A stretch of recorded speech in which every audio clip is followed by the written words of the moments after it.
El apóstol Pablo le escribe a los jóvenes diciendo: no améis al mundo ni las cosas que están en el mundo. Porque si alguno ama el mundo, el amor del Padre no está en él. Porque todo lo que hay en el mundo, los deseos de la carne, los deseos de los ojos y la vanagloria de la vida, no provienen del Padre, sino del mundo. Y el mundo y todos sus deseos pasan, pero el que hace la voluntad de Dios permanecerá para siempre. Mis amigos, el tema que presentaremos a continuación es un tema que tiene que ver con la juventud. La juventud.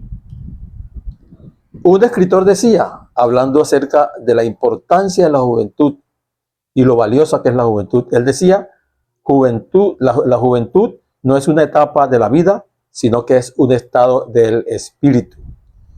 Hay viejos que piensan y viven como jóvenes, y hay jóvenes que viven y piensan como viejos. Por eso el poeta nicaragüense Rubén Darío decía: juventud, divino tesoro. Es verdad, la juventud es un tesoro divino. Es una etapa de la vida, un estado del espíritu. Dice, dando a entender con esto el poeta lo importante que es la etapa de la juventud, porque en esta etapa se forja el futuro. Vamos entonces a continuación a revisar y a ver algunos personajes que conceptualizan sobre la juventud o emiten algunos conceptos acerca de lo que es la juventud. Vamos a continuación a escuchar los diferentes conceptos y recomendaciones que los siguientes personajes hacen acerca de la juventud. Y comenzamos con el primer personaje, y es Salomón. En Eclesiastés capítulo 12 y el versículo 1, el rey Salomón dice: acuérdate de tu Creador en los días de tu juventud, antes que vengan los días malos y lleguen los años de los cuales digas: no tengo en ellos contentamiento.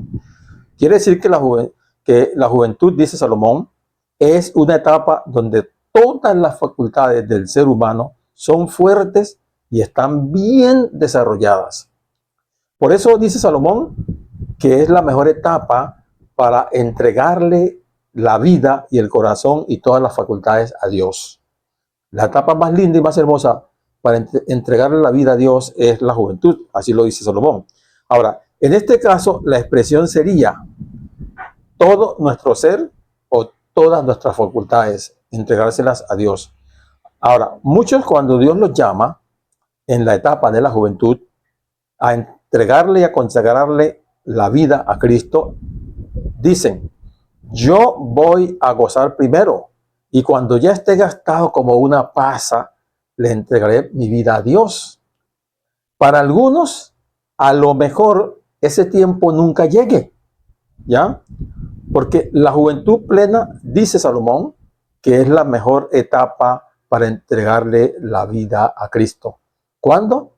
Cuando estamos en la plena juventud, en la juventud plena, en todo el pleno vigor de la juventud, es el momento para entregarle la vida completa a Cristo. En otro pasaje que se encuentra en Eclesiastés, capítulo 11, versículos 9 y 10, Salomón vuelve a intervenir y vuelve a amonestar a los jóvenes diciendo: alégrate, joven, en tu juventud, y tome placer tu corazón en los días de tu adolescencia, y anda en los caminos de tu corazón y en la vista de tus ojos. Pero sabe que sobre todas estas cosas te juzgará Dios. Debes entender eso, debes saberlo, que un día tienes que rendirle cuentas a Dios. Aquí Salomón le está diciendo a los jóvenes que hagan uso de su libre albedrío, que vivan como a ellos les plazca, pero que recuerden que un día Dios les va a pedir cuentas, ya que la forma como vivimos ahora determinará nuestro destino eterno: salvación o perdición. No hay más destino, solo hay dos destinos: salvación o perdición. A veces los seres humanos vivimos ignorando que un día tenemos que enfrentar el tribunal divino.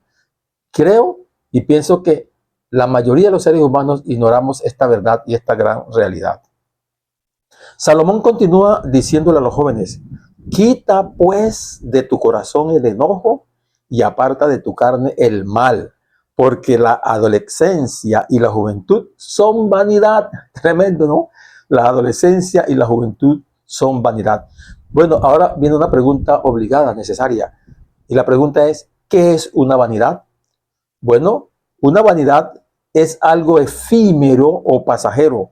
Es algo de corta duración, como la vida del hombre en la tierra. Segundo personaje que emite un concepto acerca de la juventud. Y este personaje se llama el apóstol San Pablo.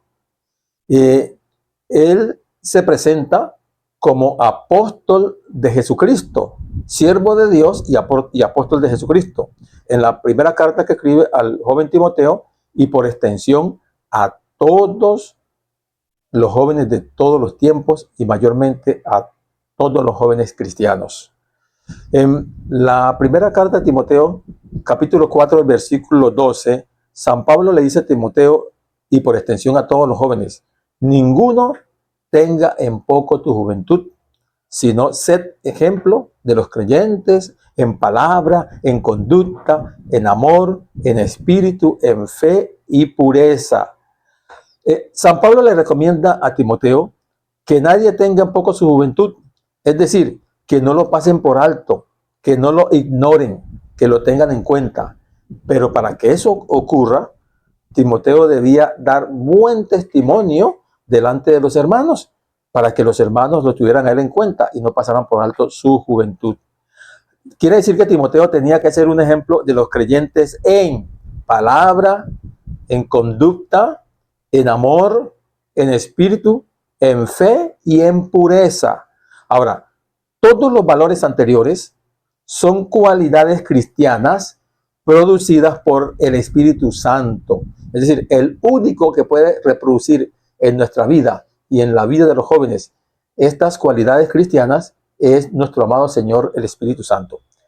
En la tercera carta de San Juan, San Juan capítulo 2, perdón, allí en la tercera carta de San Juan está haciendo esa recomendación para los jóvenes. Pero en San Juan capítulo 2, versículos del 15 al 17, dice: en este pasaje el apóstol San Juan exhorta a los jóvenes y él les dice: no améis al mundo ni las cosas que están en el mundo. Si alguno ama el mundo, el amor del Padre no está en él. ¿Por qué?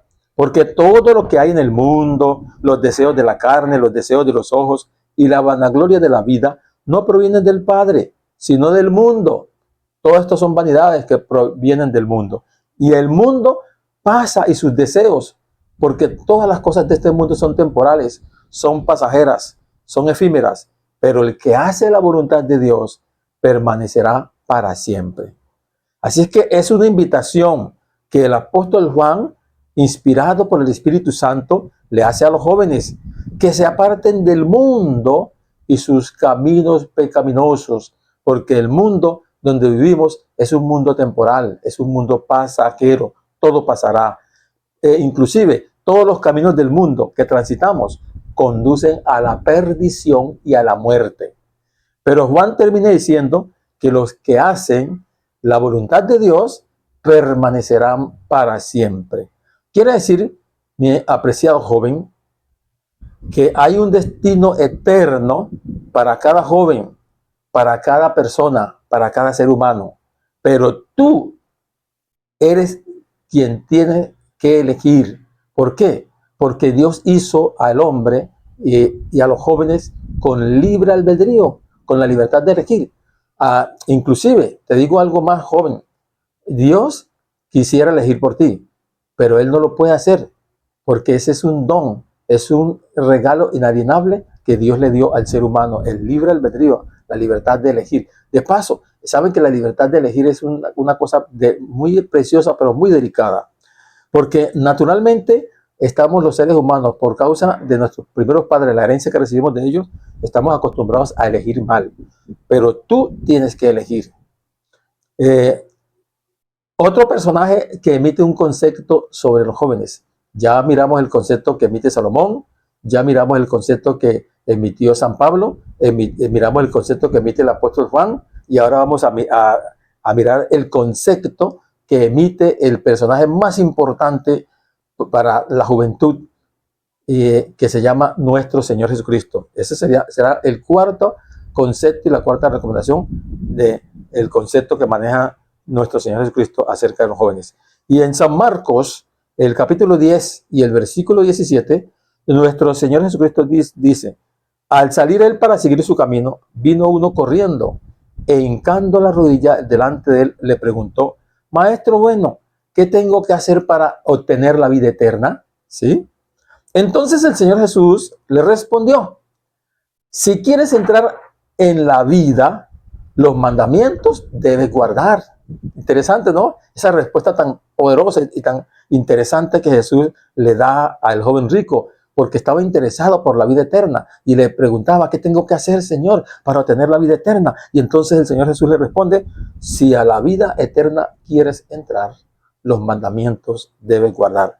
Entonces el joven rico le preguntó: ¿y cuáles son? ¿Cuáles son esos mandamientos? Y Jesús le citó la segunda tabla de la ley. Porque recordemos, mis apreciados, que la ley de Dios o los 10 mandamientos fueron escritos por el dedo de Dios en 2 tablas y 2 tablas de piedra. Así es que ahora aquí el Señor Jesús le está citando al joven rico la segunda tabla de la ley. Entonces, finalmente Jesús le recomendó vender todo lo que tenía y dárselo a los pobres y después seguir a Cristo. Pero, ¿qué pasó con el joven rico?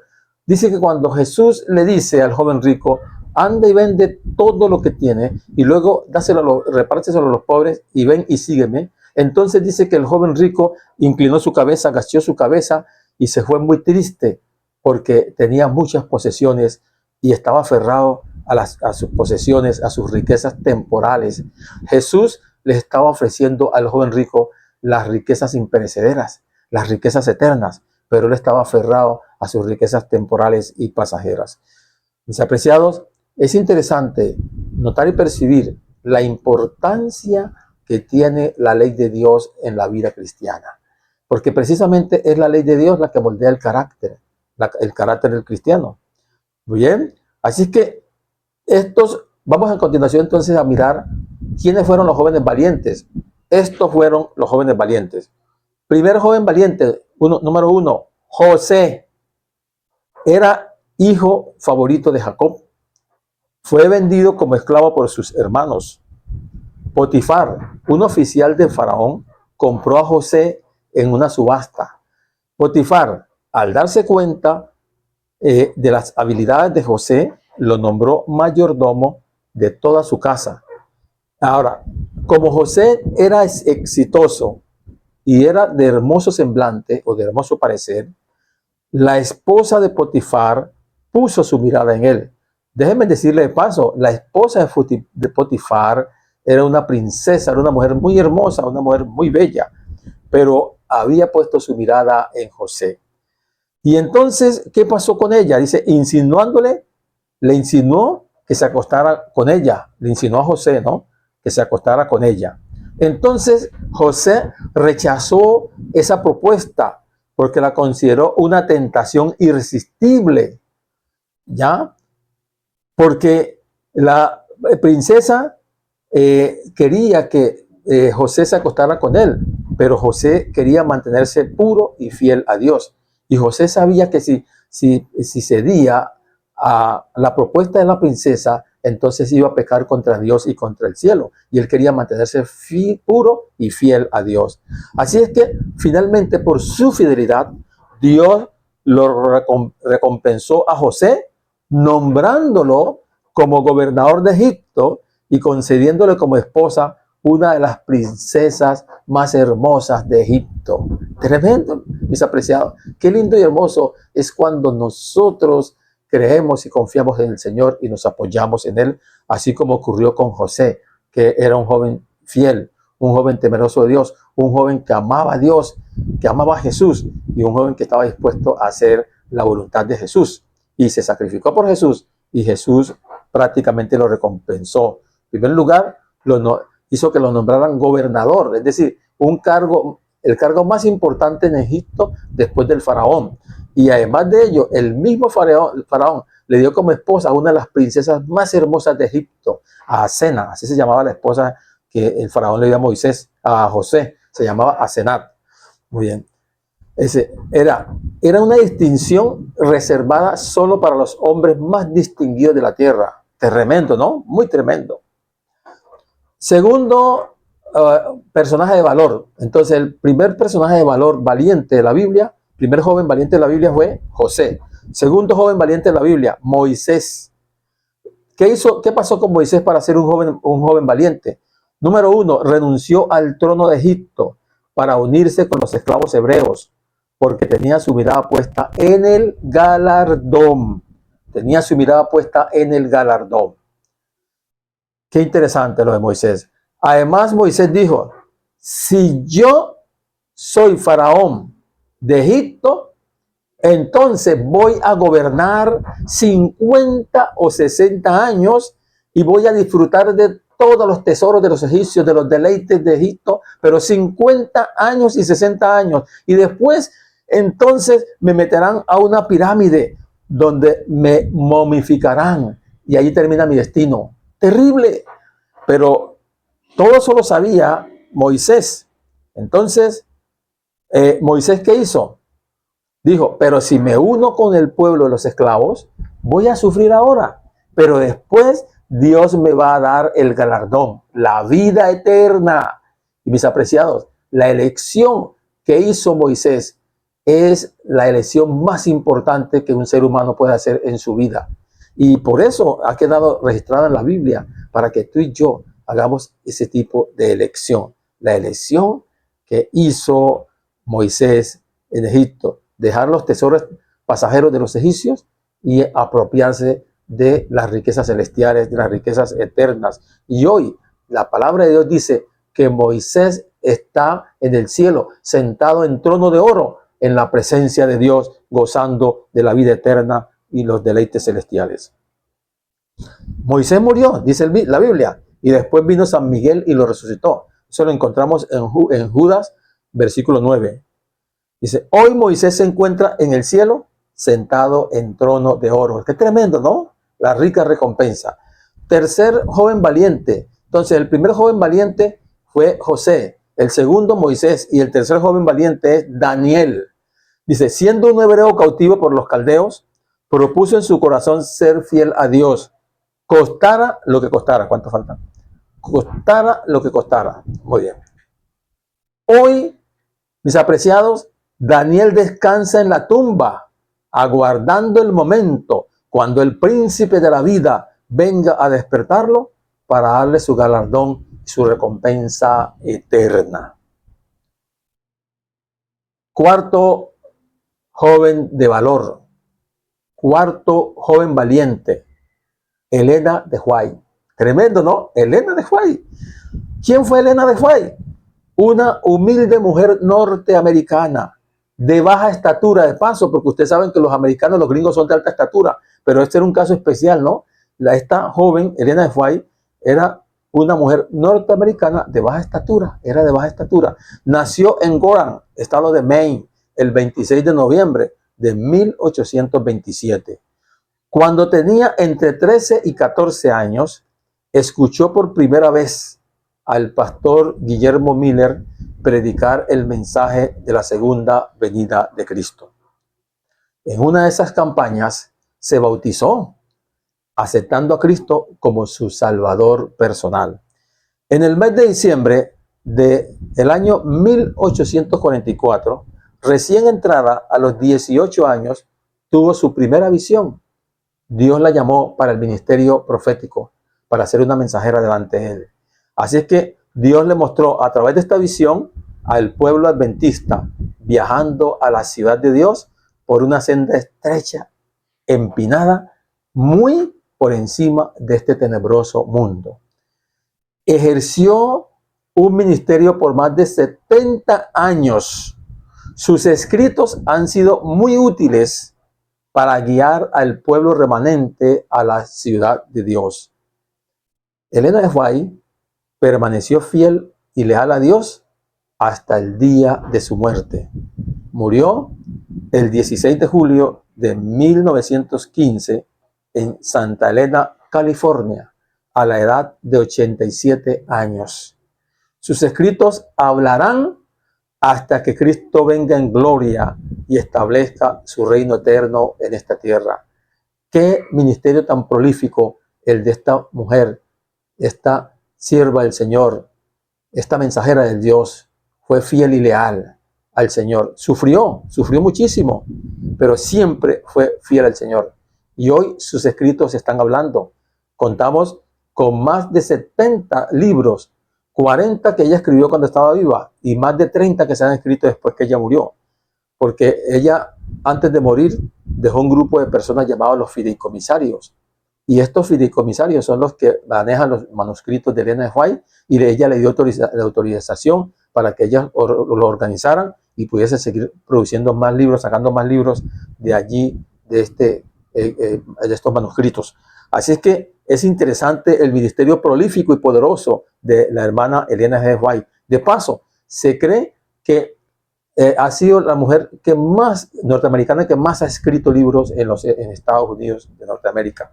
Interesantísimo ese ministerio de Elena G. White. Así es que vamos a recordar los 4 jóvenes valientes: José, Moisés, Daniel y Elena G. White. Son muchísimos, pero estos 4 sobresalen. En resumidas cuentas, hablando precisamente de estos jóvenes que fueron valientes, estos jóvenes valientes, Dios siempre ha elegido a los jóvenes para asignarles una misión. Por lo general, siempre a las personas que va a elegir para darle una misión, siempre las llama en su juventud, en su edad temprana, ¿ya? La juventud es una de las mejores etapas de la vida. Salomón fue un rey y uno de los hombres más sabios que existió. Y tiene consejos y recomendaciones para los jóvenes. Muchos consejos y recomendaciones para los jóvenes. San Pablo, que fue un apóstol de Jesucristo y un siervo de Dios, también presenta consejos y recomendaciones para los jóvenes. Lo mismo San Juan, el apóstol amado, el evangelista y profeta, le habló también a la juventud. Él era el apóstol más joven de los 12. Aproximadamente tendría entre 18 y 19 años cuando el Señor lo llamó para que fuera su apóstol, su discípulo. Nuestro Señor Jesucristo, nuestro modelo y Salvador, habló a la juventud por medio del joven rico. Finalmente, cerramos con Elena de White, nuestra profeta del destino, una escritora prolífica, abundante. Por medio de su ministerio, esta sierva guió y orientó al pueblo adventista a la ciudad de Dios. Sus escritos hablarán hasta el fin de los días y hasta el establecimiento del reino de Dios en esta tierra. Los jóvenes que fueron valientes y que colocamos al frente de la lista son José, Moisés, Daniel y Elena de White. En la galería aparecen muchísimos más. Inclusive, todavía hay cupo para que tú puedas inscribir tu nombre en esa galería. Todavía hay espacio, todavía hay cupo. El Señor está llamando jóvenes todavía y los quiere dignificar y los quiere capacitar y los quiere preparar para que ellos entren a la galería de los grandes héroes de la Biblia, de los jóvenes valientes de la Biblia.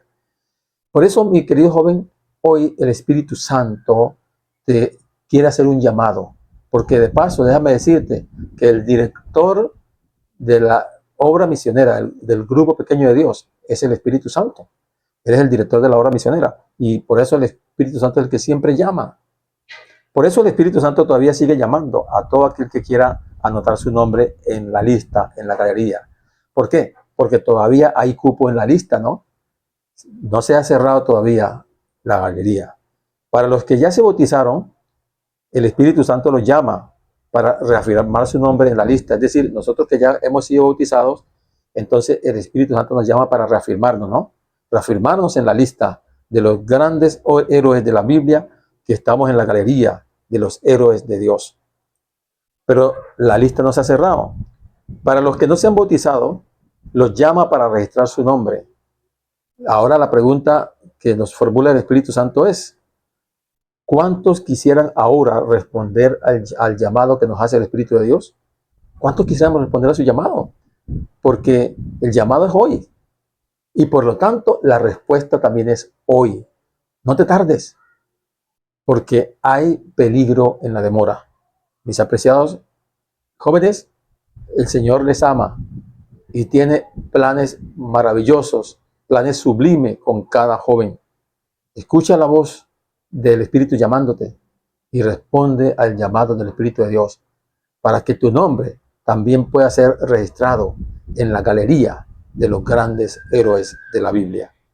Mi apreciado, ¿cuántos quisieran responder al llamado del Espíritu de Dios? Respóndelo ahí en tu corazón. Dios te bendiga y Dios te dé el privilegio y la oportunidad de que un día tú, juntamente con todos aquellos que le servimos al Señor de todo corazón, podamos estar en gloria con Jesucristo.